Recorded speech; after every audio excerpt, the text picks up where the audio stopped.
So what we're going to talk about now is how to warm up. One thing that you need to keep in mind with a bow all the time is that your bow should not touch the ground. So you'll notice even when I'm talking or getting ready to warm up, my bow's not touching the ground, it's actually sitting on my foot. So I want you to get used to the idea that this stick is now a bow. It is a weapon that you're going to utilize as a weapon. So you need to treat it like one all the time. So the first thing we're going to do is we're going to start warming up your body to deal with this new thing that you're going to train yourself to use.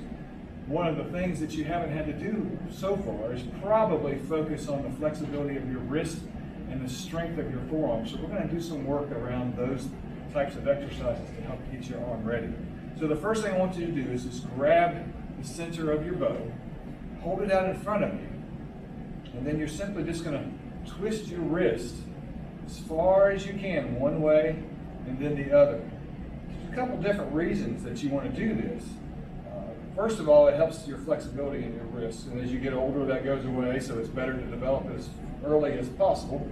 And if you can't twist your wrist very far, the more you practice this, the more flexibility you'll get. The second thing is it brings blood into your lower part of your arm. It helps to lubricate the joints in your wrist and your elbow, and it makes your forearm stronger. So it's good to start each class with about 30 seconds of this on each arm. You can just switch arms, and you're going to do the exact same thing. Just turn it all the way over. And you'll notice already that my left hand doesn't go all as high on the downward stroke as the right hand did. And that's part of what you have to learn and what you have to learn your own capabilities. So that's one thing that you can do to start with. The other exercises are really simple, a lot like what we do in the rest of our martial arts curriculum, but we're going to add the bow to it. So place your bow on your shoulders behind your arms like this, and let's just do torso twist. This kind of loosen up your back. You're going to be doing things with the bow that you're not used to doing, so do 20 or 30 seconds of torso twist just to kind of loosen things up. The next thing is a little bit different. It's called a bow jack, so you're used to doing jumping jacks, hopefully. When you're in the down position, your feet are together. As you come up with your bow, you're going to do it like a jumping jack.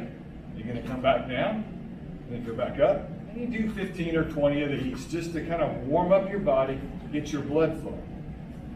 Then we're going to talk a little bit about spin. So we're going to start off with a real simple figure 8 spin. I'm going to say right now that we won't use a lot of spins as a defensive or an offensive tactic, mainly because when you spin a bow, you have the capability or a lot higher tendency to lose control of it and drop it. Remember, we said your bow is not supposed to touch the ground. So we don't want to do anything that increases the likelihood of us losing control. So we will use spins later in the curriculum, but right now we're going to use them just to warm up. So if trying to learn this, you drop your bow, that's okay. It's part of it. Pick it up, try again. So what I want you to do is, again, grab that center point that we talked about earlier in your right hand, put your left hand on your chest, step forward into our normal right front stance. Now you're going to lead with your thumb. So think about your thumb doing a figure 8 around your body. So you want to come all the way around both sides, and you want to try to make sure that you're doing complete revolutions. Now it's really important to remember what we talked about earlier about your grip. When you hold on to a bow, you don't want your fingers to be flopping around. A bow is your weapon, it's an extension of you, it should be part of you, and you want to hold on to it with all of your fingers. That being said, it's not a white knuckle weapon, so you don't want to grab it and hold on to it really strong. Most of your grip is with your first finger and your thumb. Your back 3 fingers are a little bit more flexible and loose to give the bow some room to move in your palm, but you never let go of it.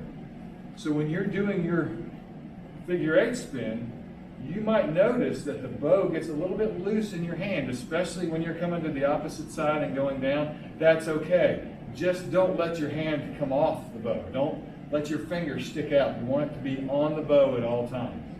Once you get comfortable doing this with your right hand, you can just switch. Again, put your offhand or the hand you're not using on your chest so you don't whack it with your bow, and just do the same thing. Just kind of come through the figure 8, letting your thumb lead the way. This does a couple things. Again, it lubricates the joints, and it helps to strengthen your arms And perhaps more importantly, it gives you a feeling for where the bow is in relationship to your body, and makes it easier for you to get used to this new weapon moving around your head. So once you get to that point, practice those things, and we'll continue to talk about what we do as we develop new and better techniques with our bows.